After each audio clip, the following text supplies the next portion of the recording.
옛날 중국에서 어떤 사람이 소중하게 간직하던 도끼를 잃어버렸습니다. 도끼를 잃어버린 이 사람이 도끼가 어디 갔을까 이렇게 생각을 하다 보니까 누군가가 내 도끼를 훔쳐갔구나 이런 생각을 하게 되었습니다. 누가 훔쳐갔을까 내 도끼 누가 훔쳐갔을까 이렇게 생각을 하고 있는데 이웃집 애가 이렇게 딱 지나가는 거예요. 근데 영 폼이 수상한 겁니다. 제가 조금 이상한데, 그러고 보니까 자기와 마주쳤을 때 그 눈빛도 좀 이상하고 또 걸어가는 폼도 좀 이상한 거예요. 그리고 말하는 것도 예사롭지가 않은 겁니다. 옳거니 자, 나를 이렇게 슬슬 피하면서 하는 저 아이가 내 도끼를 훔쳐갔다 이런 생각이 든 거지요. 그래서 마음 가운데 딱 확신하게 됐습니다. 그래서 저 아이가 도끼를 가져갔으니 저 아이한테 잡아가지고 어떻게 얘기를 할까 이런 생각을 딱 하고 있는데, 갑자기 불현듯 머릿속에 딱 떠오르는 생각이 내가 마루 밑에 도끼를 놔뒀다 하는 생각이 딱 드는 거예요. 한번 봐야겠다. 그래서 마루 밑에 가고 딱 보니까 거기에 도끼가 있는 겁니다. 큰일 날 뻔했구나. 내가 생사람을 잡을 뻔했네. 이런 생각을 딱 하면서 남을 의심한 것을 후회하고 있었습니다. 그런데 조금 전에 지나갔던 아이가 다시 이렇게 지나가는 거예요. 그래서 이 아이를 딱 보니까 안색도 괜찮은 것 같고 폼도 괜찮은 것 같고 거동도 좀 이상한 것 같지가 않는 거죠. 그래서 이 사람이 딱 생각을 한 게, 이게 선입견, 이 편견이 굉장히 중요하다. 그렇지도 않았는데 내가 그런 마음을 갖고 있으니까 그 사람을 의심하게 됐다. 그런데 또 그게 아니다라고 보니까 또 아닌 것처럼 보이는 거예요. 그래서 이 아이를 의심했던 이 도끼 주인이 참 사람의 마음이 간사하다라는 것을 깨달았다고 합니다. 사랑하는 성도님 여러분, 여러분 어떻게 의심을 좀 자주 하시는 편입니까? 그런 거 없죠. 항상 제가 부정적으로 물어봐야겠습니다. 그럼 아닙니다 이렇게 대답할 텐데, 여러분 우리 주님의 말씀은 진리입니다. 참이죠. 참 거짓이 없습니다. 주님께서 하신 말씀은 100% 다 이루어지는 거예요. 성경에 수많은 예언들이 있습니다만 이 예언들이 다 이루어졌어요. 지금 한 가지만 빼놓고 다 이루어졌습니다. 이 한 가지가 뭡니까? 예수님께서 내가 다시 오시겠다 하신 말씀. 그러면 지금까지 주님께서 말씀하신 모든 것들이 다 이루어졌다 하면 예수님께서 다시 오신다 하는 말씀도 이루어질 거죠. 믿으십니까? 그래요. 그게 믿어야 되는 겁니다. 그런데도 불구하고 여러분, 사람들이요 주님의 말씀을 잘 믿지 않고 의심을 한다라는 거예요. 어떤 사람은요 이 말씀을 듣긴 들었는데 귀담아 듣지 않는 겁니다. 그래서 정작 주님의 그 마음, 주님의 뜻을 잊어버리고 헤아리지 못하는 경우가 있다라는 것이죠. 예수님께서요 십자가에 못 박혀 죽을 것이다 라는 사실, 그리고 3일 만에 부활할 것이라는 사실을요 이미 십자가에 못 박혀 돌아가시기 전에 제자들에게 얘기했다니까요. 제자들에게 얘기했어. 내가 이제 곧 십자가에 못 박혀 죽지만 내가 3일 만에 다시 부활할 거다 이렇게 얘기를 하셨다니까요. 그럼 제자들이 주님의 말씀을 딱 듣고 있다가 이게 주님께서 말씀하셨으니까 내가 이거를 믿고 있어야죠. 그런데 이것을 믿지 못하고 의심을 했다라는 것입니다. 의심은요 불신앙이에요. 불신앙. 그리고 어떤 말씀을 하시든지 그 말씀을 믿으시는 우리 성도님들 되기를 원합니다. 그러니까 믿었으면 또 그 믿음대로 순종하는 것이 우리에게 필요하지요. 그래서 오늘 우리는 본문 말씀에서 도마를 중심으로 해서 의심에서 확신으로라는 제목으로 함께 은혜를 나누기를 원합니다. 첫째로 우리가 함께 있지 않을 때 의심이 생깁니다. 예수님께서 부활하셨지만 제자들은 여전히 유대인들을 두려워하는 상태에 있었어요. 그리고 자신들이 있는 곳에 문을 탁 닫고 꼭꼭 숨어 있었습니다. 이때 예수님께서 제자들에게 딱 나타나셨어요. 19절 말씀에 보니까 이날 곧 안식 후 첫날 저녁 때에 제자들이 유대인들을 두려워하여 모인 곳에 문들을 닫았더니 예수께서 오사 가운데 서서 이르시되 너희에게 평강이 있을지어다 라고 말씀하셨습니다. 자, 두려워 떨고 있는 제자들에게 예수님께서 나타나셨어요. 예수님께서는 부활하셨고요. 제자들은 모인 곳에 이 모든 문을 다 닫고 있었지만 예수님께서는 마치 이 벽을 뚫고 이렇게 쫙 나타나셨습니다. 깜짝 놀랐지요. 제자들이 얼마나 놀랐겠습니까? 그런데 그렇게 두려워 떨면서 놀라고 있는 제자들에게 예수님께서 하신 말씀이 뭐예요?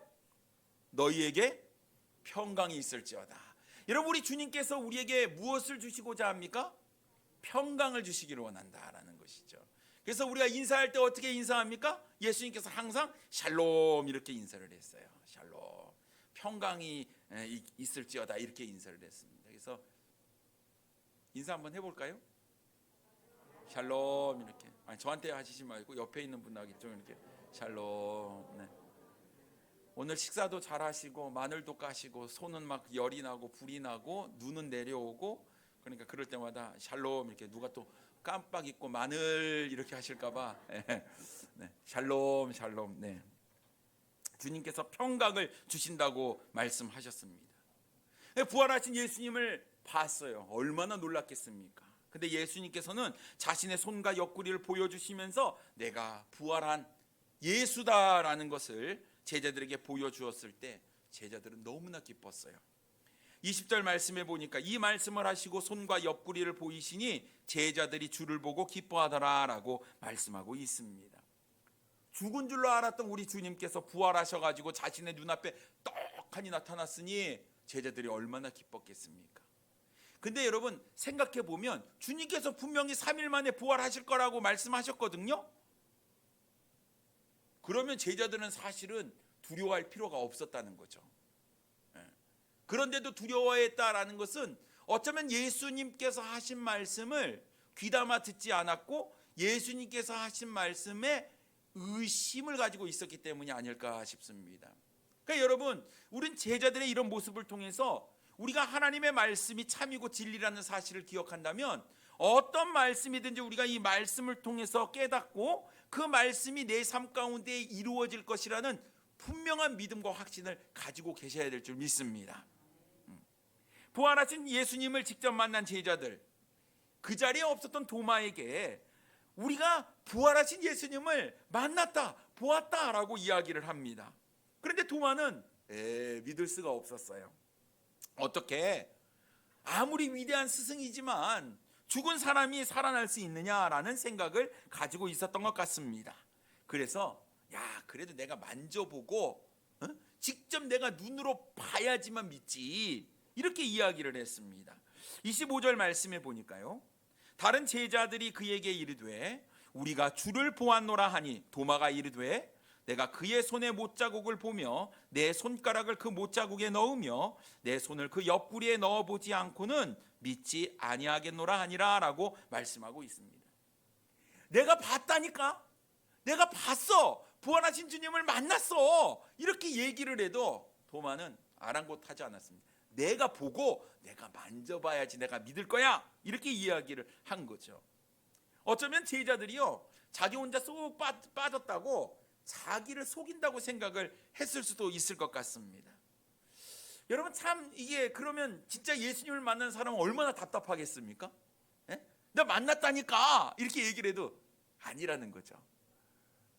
여러분, 우리가 예수님을 전도하지 않습니까? 복음을 전파하지 않습니까? 예수님을 만나야 된다고, 예수님 만나서 내가 영원한 생명을 얻었다라고 이렇게 아무리 얘기해도 예수가 어디 있어, 야 예수 믿는다고 어떻게, 내가 만났고 내가 믿었고 내가 구원의 확신이 있고 나는 죽어도 천국에 갈 수 있다고 이렇게 얘기를 해도 못 믿어. 여러분, 전도하다 보면 이런 사람들을 만나게 됩니다. 참 안타깝지요? 답답합니다. 우리의 삶에 예수가 얼마나 중요하고 또 우리가 예수님 만났기 때문에 우리가 하나님의 자녀로서의 우리가 놀라운 특권을 누리면서 살면서 우리가 주님께서 우리에게 분부하신 그 사명을 내가 증거하는데도 사람들이 잘 안 믿는다라는 거죠. 믿기가 힘든가 봅니다. 그래도 우리는 사명이 있기에 계속해서 복음을 증거해야겠죠. 근데 예수님의 제자였던 도마도 못 믿겠다라는 것이죠. 그 이유가 뭘까요? 본문 24절 말씀에 보면 12제자 중에 하나로서 디드모라 불리는 도마는 예수께서 오셨을 때에 함께 있지 아니한지라라고 말씀하고 있습니다. 왜요? 다른 제자들과 함께 있지 못했기 때문이라고 성경은 이야기하고 있습니다. 그렇습니다. 여러분, 다른 제자들은 다 예수님을 보았고 만났는데도 불구하고 도마가 예수님을 보지 못했기 때문에 의심했다라는 것이죠. 그렇다고 한다면 사랑하는 선생님 여러분, 왜 우리가 시험에 들고, 왜 우리가 의심하고, 왜 우리가 넘어질까요? 우리가 함께 있어야 될 그 자리에 있지 않았기 때문이죠. 그 자리, 주님을 예배하고 주님을 만나는 그 자리에 우리가 함께하지 못했을 때에 우리 마음 가운데 자꾸 의심이 생기는 거예요. 누군가 나에 대해서 이상하게 말하는 것은 아닐까, 잘못된 이야기를 하는 것이 아닐까. 여러분, 나만 쏙 빠지면 그런 의심이 들 때가 있지요. 말씀을 듣지 않으니까 말씀을 또 이상하게 받아들이고 이상하게 해석할 수도 있다라는 것입니다. 여러분, 잘 생각해 보세요. 주님은 모이기에 힘쓰라고 얘기하는데 사탄은 자꾸 흩어지라고 얘기를 하지요. 마귀가 성도들을 시험에 빠뜨릴 때 제일 먼저 하는 일이 뭐냐면 함께 있지 못하게 하는 거예요. 함께 있지 못하니까 다른 생각을 하게 되는 거고 의심하게 되는 거고, 말씀을 곧대로 받아들이는 것이 아니라 그렇게 얘기를 해도 그것을 믿지 않게 된다라는 것이지요. 그래서 여러분, 사단의 이 괴락에 우리가 빠지지 않으려고 한다면 우리는 함께 있는 그 자리에 있어야 하는 것입니다. 성경에 보면요, 양떼에서 떠난 양을 뭐라고 이 표현을 하냐면 길 잃은 양이라고 얘기합니다. 길 잃은 양. 주님께서 세우신 교회를 떠나면 꼭 엉뚱한 생각을 하고 잘못된 행동을 하는 거죠. 마치 길을 잃어버린 양처럼 말입니다. 어디로 갈지 몰라 방황하면서도 양떼와 함께 있지 못하면 결국은 잘못된 길로 갈 수밖에 없다라는 것입니다. 그러니 사랑하는 성도님 여러분, 우리가 늘 함께하는 이 주님을 예배하는 이 자리를 사모해야 합니다. 우리 자매님들 많이 피곤하시죠? 괜찮으십니까? 약간 이렇게 눈이 내려오면 마늘을 이렇게 딱 바르시면 눈이 딱 떠지지 않을까 싶어요. 근데 우리가 마늘이 없어도 주님의 말씀으로도 충분히 우리가 이 잠을 이겨낼 수 있으리라고 믿습니다. 우리가 온전히 하나님을 높이는 예배의 자리가 중요해요. 모이게 힘써야 합니다. 예배 자리를 떠나지 않아야 돼요. 왜 자꾸 우리 마음 가운데 의심이 생깁니까? 왜 우리가 자꾸 믿음이 흔들거립니까? 주님을 예배하는 이 자리를 우리가 참여하는 것에 등한시 여기거나 게을리할 때에 분명히 사단은 우리의 마음을 흔들어 놓기 때문에 그렇습니다. 그러니 여러분, 함께 있는 게 좋은 거예요. 여러분, 교제가 얼마나 중요하냐. 요즘 예배를 드리면서 교제를 하니까 너무 좋지 않습니까? 전 여러분 뒷모습만 봐도 참 감동이 됩니다. 참 이 교제하고 얼마나 좋은지 몰라요. 그래서 오늘 제가 점심에 식사하시는 분들 좀 이렇게 찾아다니면서 맛있게 드세요 이렇게 얘기도 인사도 나누고 그랬는데 너무 기쁨이 있는 것 같습니다. 초대교회 모습이 그랬습니다. 같이 떡을 떼며 주 안에서 함께 주님을 예배하고 교제하고 하는 이런 것이 교회의 진정한 아름다움의 모습이 아닐까요? 피로가 있으면 서로를 위해서 기도도 해주고 피로를 채워주고, 이런 것들이 우리의 주 안에서 아름다운 사랑을 함께 나누는 이 교회의 모습이 아닐까 싶습니다. 그러니 여러분, 모이게 힘써야 되고 만날 때마다 우리가 주님을 찬양하고 예배하며 또 서로를 위해서 기도하며 격려하고 세워주는 이러한 진정한 만남의 자리, 여러분 이것을 잃어버리지 않는 우리 성도님들이 되기를 원합니다. 그래서 혹시 주님을 만나는 자리에 내가 빠지지 않는지 여러분 한번 생각해 보시고, 좀 뭐 한다 그러면 적극적으로 참여할 수 있는 우리 성도님들이 되기를 원해요. 그것이 내가 주님으로부터 받을 수 있는 놀라운 은혜와 축복을 받는 길인데, 내가 이걸 참여하지 못함으로 인해서 그 놀라운 축복을 잃어버릴 수 있다라는 것입니다. 목사가 가장 속상할 때가 언제인 줄 아십니까? 성도들이 함께 있어야 될 자리에 그 성도가 안 보일 때, 주님을 예배하는 이 예배의 자리에 어떤 성도가 안 보일 때 마음이 아픕니다. 속상합니다. 제일 안타깝습니다. 왜냐하면 그것이 자기가 받을 은혜와 축복을 잃어버리는 것 때문에 그렇습니다. 그러니 사랑하는 성도님 여러분, 만나는 자리, 모이는 자리 함께 있는 자리를 사모하시고 가장 우리가 해야 할 주님을 예배하는 이 예배의 자리를 여러분 결코 잃어버리지 아니하고 열심히 참여하실 수 있는 우리 성도님들 되기를 원합니다. 두 번째로 우리는 확실한 믿음을 가져야 합니다. 예수님께서 제자들에게 나타나신 다음에 8일 후에 다시 제자들에게 나타나셨어요. 26절 말씀에 보면 여드레를 지나서 제자들이 다시 집 안에 있을 때에 도마도 함께 있고 문들이 닫혔는데 예수께서 오사 가운데 서서 이르시되 너희에게 평강이 있을지어다 하시고라고 말씀하셨습니다. 이번에 제자들 가운데 그때 빠졌던 누가 같이 있었습니까? 누가? 네, 도마가 있었죠. 누가 있었습니까? 누가가 아니라 도마가 있었죠. 예수님께서 뭐라고 말씀하셨어요? 제자들에게 또 인사를 하셨네요. 샬롬, 너희에게 평강이 있을지어다 라고 인사를 건넸습니다. 우리의 주님의 마음은 뭐냐면 우리가 두려워하는 마음을 갖고 있지를 원치 않으셨어요. 주님께서는 우리가 늘 평강하기를 원하셨습니다. 평안하기를 원하셨어요. 누구 때문에요? 주님 때문에. 그래서 주님을 만날 때마다 주님께서 인사하시길 평강 있을지어다 이렇게 말씀하셨어요. 여러분 주님을 만나면 진정한 평강이 우리 마음 가운데 찾아오게 되리라고 믿습니다. 근데 주님께서 오셔가지고 평강이 있을지어다 하고 나서 무슨 말씀을 하셨는지 한번 볼까요? 27절 말씀해 보겠습니다. 도마에게 이르시되 내 손가락을 이리 내밀어 내 손을 보고 내 손을 내밀어 내 옆구리에 넣어보라. 그리하여 믿음 없는 자가 되지 말고 믿는 자가 되라 이렇게 말씀하셨습니다. 도마가요 깜짝 놀랐을 거예요. 도마가 8일 전에 제자들이 내가 부활하신 예수님을 만났다 이렇게 얘기할 때 나는 못 믿어 그러면서 내가 예수님의 손 옆구리 넣어보고 만져봐야지만 내가 믿을 거야 이렇게 얘기했는데 예수님께서 그 얘기를 들으셨는가? 똑같이 자기가 한 대로 얘기를 하는 거예요. 도마야 넣어보고 만져봐라 이렇게 얘기를 하시는 거죠. 얼마나 놀랐을까요? 자신이 직접 부활하신 예수님의 손에 그 못자국과 옆구리를 만져봐야만 믿을 수 있다고 얘기했는데 그렇게 얘기했을 때 도마는 깜짝 놀랐을 것입니다. 그런데 그렇게 얘기하시고 나서 주님께서 하신 말씀이 무엇이었습니까? 믿음 없는 자가 되지 말고 믿는 자가 되라 말씀하셨어요. 믿음 없는 자가 되지 말고 믿는 자가 되라. 도마는 이 주님의 말씀을 듣고 부활하신 예수님의 몸을 직접 만지게 되지요. 예수님의 손을 만져봤더니 뭐가 있어요? 못자국이 있는 겁니다.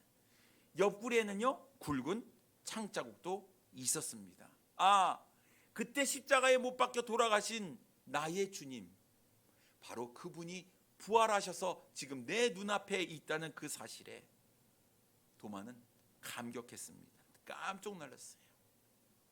아무리 자신이 사랑하는 예수님이라도 죽음을 이길 거라고 생각을 하지 못했는데, 그렇기 때문에 예수님께서 십자가에 달려 죽을 것이고 3일 만에 부활할 것이라고 이야기를 했음에도 그는 믿지 못했는데, 이제 자신의 눈으로 부활하신 예수님을 직접 보고 만져보고 나서야 이제 믿게 되었다라는 사실이죠.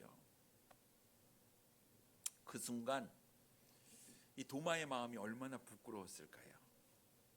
도마야, 믿음 없는 자가 되지 말고 믿는 자가 돼야 돼. 주님께서 그렇게 말씀하셨습니다. 도마가 그제서야 비로소 올바른 믿음의 고백을 하지요. 28절 우리 다 같이 한번 읽어보겠습니다. 28절이요. 시작.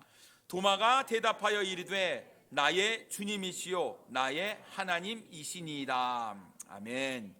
믿지 못하겠다는 도마의 믿음의 고백입니다. 나의 주님이시요 나의 하나님이시니이다. 위대한 스승으로 믿었던 도마가 예수님, 부활하신 예수님을 보고 나의 주님이시고 나의 하나님, 이분이야말로 진정한 메시아다라는 믿음의 고백을 하게 된 것이었죠. 도마는 이제 의심의 자리에서 믿음의 자리로, 확신의 자리로 나아가게 된 것이었습니다. 사랑하는 선생님 여러분, 내가 사랑하고 내가 믿는 예수님이 어떤 분이신지 우리는 분명히 알아야 합니다. 그리고 아는 것보다 더 중요한 것은 우리가 이 예수님을 우리의 삶 속에서 날마다 체험하며 살아가는 거예요. 사실 그것이 믿는 거예요. 그냥 지식적으로 아는 것으로 안다, 이거는 제대로 아는 게 아니죠.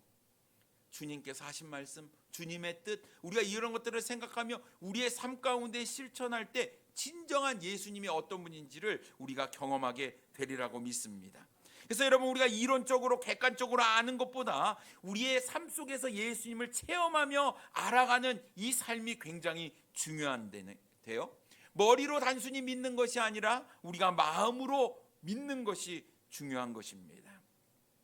아무리 우리가 입으로 예수님을 떠들어댄다고 해도 그 예수님이 진정한 나의 구원자시요 내 삶의 주인이 되지 아니하고 마치 옆집 사람의 하나님이 있고 또 다른 사람의 주님이시라고 한다면 나와 무슨 상관이 있겠습니까? 그래서 여러분, 우리가 말씀으로 들었을 때 믿는 이 믿음, 그 말씀을 내 삶 가운데 삶으로 녹아서 실천해내는 믿음이 참된 믿음인 줄 믿습니다.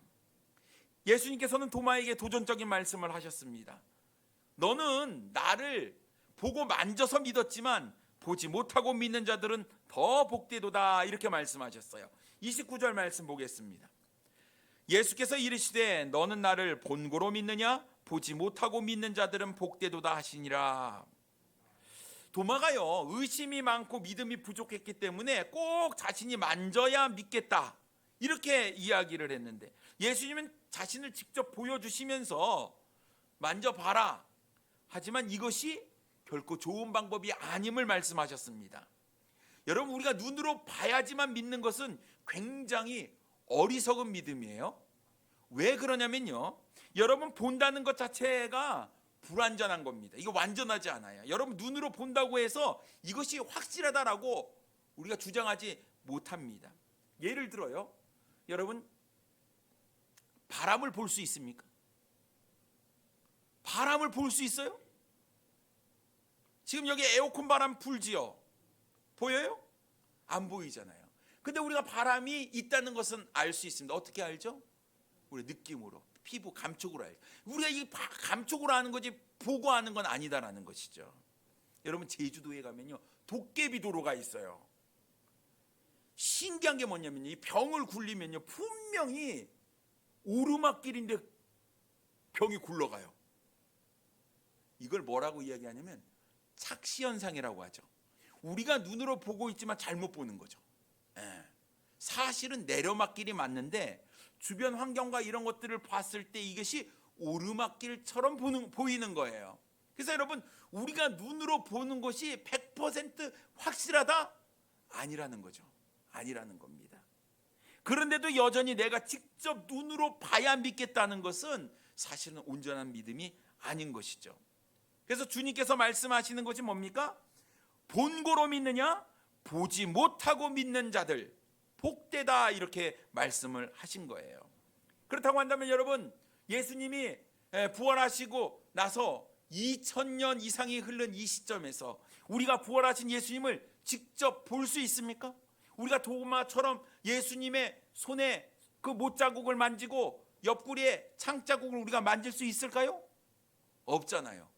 그럼에도 불구하고 우리가 예수 그리스도를 믿는 것, 또 우리가 복음을 받고 구원받을 수 있는 것은 무엇입니까? 주님께서 우리에게 주신 이 귀한 하나님의 말씀을 통해서 우리가 예수님을 알게 되었고 예수님을 믿게 되었고 우리가 구원받게 되었다라는 것입니다. 수많은 사람들이 도마 같은 마음을 갖고 있기 때문에 오늘 주님께서 도마의 이야기를 여기다 딱 기록해 놓으신 겁니다. 여러분, 우리는 이 본문 말씀을 통해서 우리도 부활하신 주님을 온전히 믿을 뿐만 아니라 주님께서 하신 모든 말씀도 우리가 다 이루어질 것을 믿으셔야 합니다. 온전한 것은 오직 하나님의 말씀밖에 없는 거예요. 이 말씀은 변하지 않습니다. 2000년 아니요 6000년의 이 세상의 역사 가운데에 하나님의 말씀은 1.1핵도 변하지 않았다라는 것이죠. 그러니 여러분, 이 주의 말씀을 의심하지 마시고 순수하게 믿으시는 우리 사랑하는 성도님들 되기를 원합니다. 혹시 여러분 이런 마음이 있으십니까? 주님께서 살아계시면 뭔가를 보여달라고, 뭔가 표적을 보여달라고 이렇게 여러분 주장하십니까? 기드원이 얘기한 것도 양털 시험한 것처럼 만약 주님의 뜻이 맞다면 여기 양털만 비가 있게 하고 나머지는 뭐 없게 해달라고 또 반대로 막 이야기하면서, 여러분 우리가 자꾸 주님 앞에 의심이 들어서 뭔가를 자꾸 보여달라고 이야기한다면 여러분 이 믿음은 좋은 믿음이 아닙니다. 오늘 주님께서 보지 못하고 믿는 자들이 복되되고 분명히 말씀을 하셨어요. 그렇다고 한다면 주님께서 우리에게 요구하시는 그 믿음은 어떤 믿음이냐? 보지 않고도 믿는 믿음, 주님께서 하신 말씀만 보고도 믿는 믿음. 백부장의 믿음이 그의 하인을 낳게, 우리 집에 오지 않으셔도 말씀만 하시면 낫겠다. 근데 주님께서 말씀하셨을 때 그때에 그 하인이 나왔잖아요. 주님께서 이 백부장을 어떻게 칭찬하셨습니까? 이스라엘 중에 이만한 믿음이 없다. 그만큼 이 믿음을 칭찬하셨어요. 그러니까 주님께서 하신 말씀을 그냥 순수하게 100% 그대로 믿는 믿음이 우리에게 필요한 줄 믿습니다. 그래서 히브리서 11장 1절 말씀에 보면 믿음은 바라는 것들의 실상이요 보이지 않는 것들의 증거라고 말씀하셨어요. 그렇습니다. 보이지 않는 것들, 이것을 믿는 것, 이 믿음이 우리에게 필요한 줄 믿습니다. 아직도 의심이 됩니까? 여러분 제자들의 삶을 한번 보세요. 예수님은요 이미 공생애를 시작하시면서 수많은 기적을 행하셨어요. 병자를 고치셨죠. 앉은 뱅이 일으키셨죠. 오병이어의 기적을 행하셨죠. 가난한 자들을 배불리 먹이셨습니다. 귀신을 쫓아내셨어요. 죽은 자를 살리시는 등 정말 수많은 표적을 행하셨습니다. 그리고 주님께서 부활하시겠다 그러면 주님 부활하실 수 있는 거 아니겠습니까? 그런데도 사람들은 더 많은 표적을 보여달라고 이야기를 해요. 하지만 여러분, 예수님은 이미 수많은 표적을 행하셨고요, 이 외에도 성경에 기록되지 못한 수많은 표적들도 많이 행하셨어요. 30절 말씀에 보니까 예수께서 제자들 앞에서 이 책에 기록되지 아니한 다른 표적도 많이 행하셨으나 라고 말씀하고 있습니다. 그러니 여러분 이게 정말 우리는 주님께 감사해야 될 게 뭐냐면, 주님께서 행하신 표적이 너무 많아서 그것을 일일이 기록했으면 우리는 성경 일독하기 너무 힘들었을 거예요. 그렇겠죠. 감사하시죠. 요만큼만 적어주신 거 감사해야 돼요. 여러분 그 필사하려고 했어봐요. 얼마나 힘들었겠습니까? 참 주님께서 우리 마음을 아시고 요 정도만 기록해도 우리가 다 알 거라 생각을 하고 기록해 주신 것 같습니다.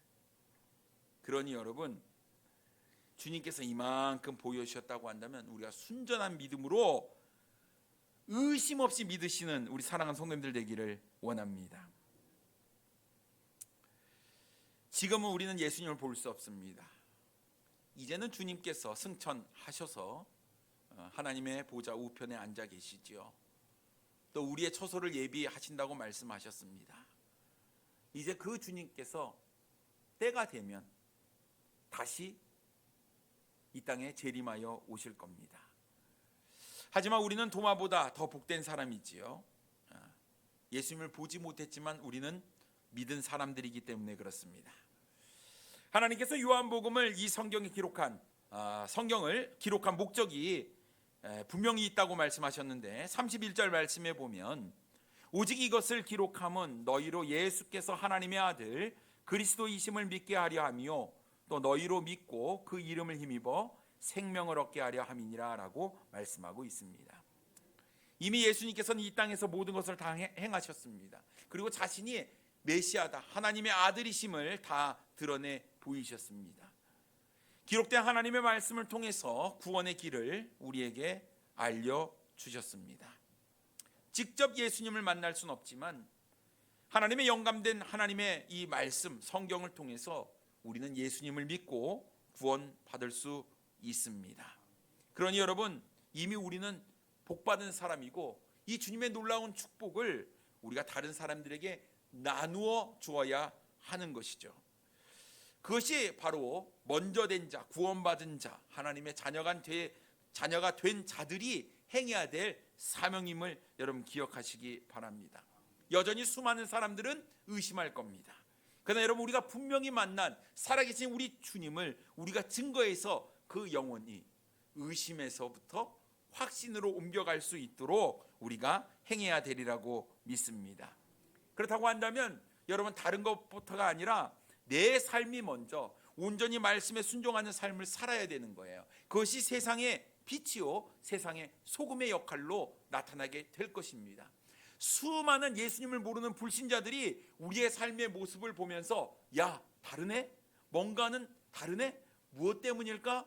우리의 삶의 모습, 우리의 말의 모습, 행동의 모습을 보면서 아, 주님 때문이구나라는 것을 깨달을 수 있도록 여러분, 도마처럼 의심하는 것이 아니라 어떤 말씀이든지 여러분 말씀 붙잡고 나아가시는 우리 성도님들 되기를 원합니다. 의심은 버리시고 확신이 중요합니다.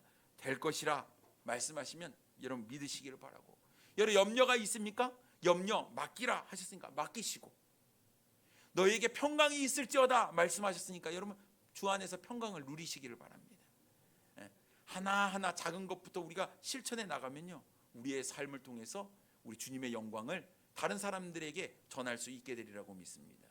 여러분, 쉬지 말고 기도하라? 그럼 기도하십시오. 항상 기뻐하라? 그럼 기도하시면 됩니다. 범사에 감사하라? 여러분 감사하십시오. 우리가 이 말씀 작은 것부터 실천하게 되면 우리의 삶을 통해서 놀라운 하나님의 은혜와 축복들을 우리가 경험하게 될 것이고, 그런 삶의 모습들을 다른 사람들에게 보여주어서 다른 사람도 주님을 알게 되리라고 믿습니다. 사랑하는 성도님 여러분, 말씀은 정확합니다. 분명합니다. 확실합니다. 온전히 주님의 말씀에 의심 없이 우리가 이것을 믿고 받아들이고 순종할 수 있는 우리 사랑하는 성도님들 되기를 원합니다. 기도하겠습니다.